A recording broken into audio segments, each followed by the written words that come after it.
This is Boxing Tickets NI. We're here at Celtic Warrior Gym. I'm delighted to be joined with Alan the Savage Babic. I was just saying to you off camera there, your first association came with the gym here when obviously you fought Niall Kennedy. Do you now obviously being part of the gym? How are you enjoying Ireland? Yeah, when I first saw Pascal, he was in the opposite corner. It was weird.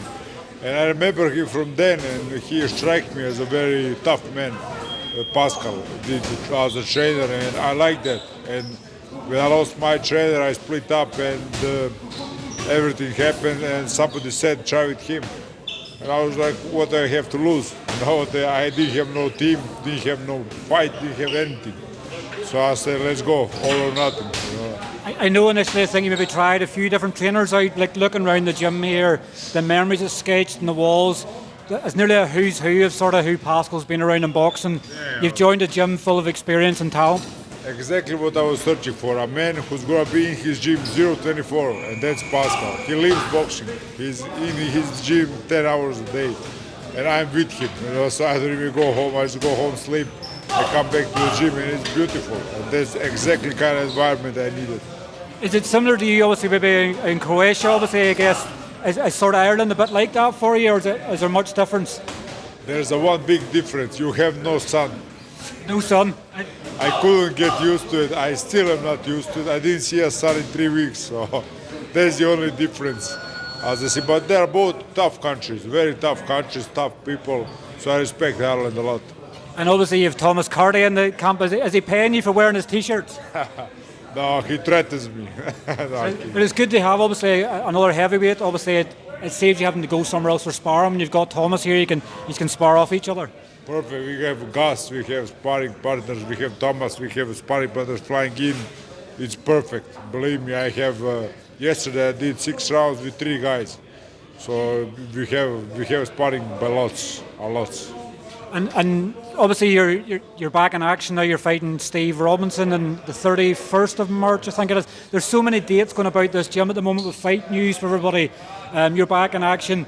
You're obviously coming off a defeat, your first defeat as a pro. Has that changed much for you? Obviously you're changing the training environment, but you always wanted to say, you wanted to test it, you wanted someone to do this to you. Has that changed the hunger for you, the mentality of the fighter you are? Well, everything is changed except for the hunger. Because I said, listen, it came down to that. I'm a boxer. What should I do? Everybody was like, oh, you know, the people, they were killing me. I was like, Jesus Christ. I was crucified for the defeat. But I said, what can I do? I understand you, everything. You are right. But I'm a boxer. That's all I do. All I do my whole life. So I don't know what else I'm going to do. So I just started looking for a different gym. I tried a few gyms in Croatia, didn't work because of the environment was not suitable for me to train. I didn't feel good anymore. Although Croatia loves me, I love Croatia still, but this is much tougher place without sun and everything, but it's still, I have so much power to train here, so it looks like a very good cooperation will be made between me and Celtic Warrior.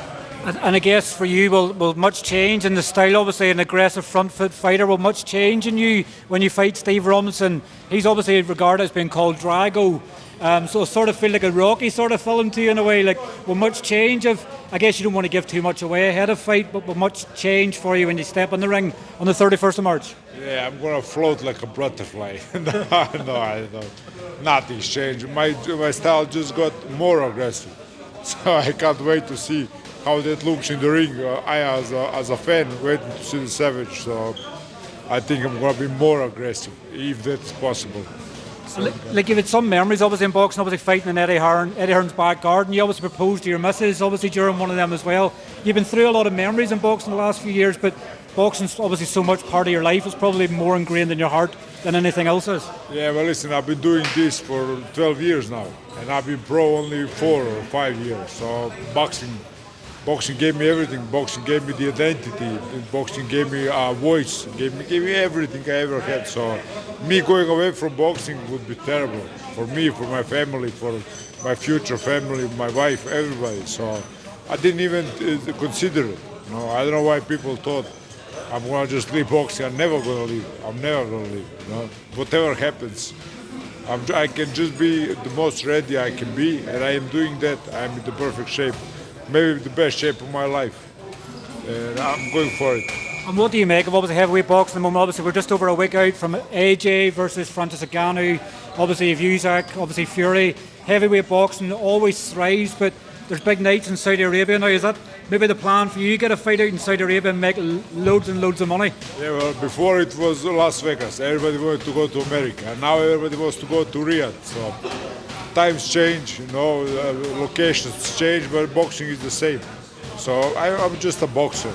I don't go into that. I have a good management team with Dillian White, Thomas Carty as well, my teammate and stuff. So they're gonna choose. I leave them to choose that. I just gonna box. Yeah, no, listen, thanks very much for having the chat with us. All the very best of luck and back to winning ways at the end of the month. And hopefully we'll catch up with you again soon. And please call police and tell him Thomas Carty is stealing from me. Has he bought you a coffee? He's racketeering me. I need to wear his shirts for nothing. I didn't even get to eat for 3 days. Please call them. Thanks very much, Alan.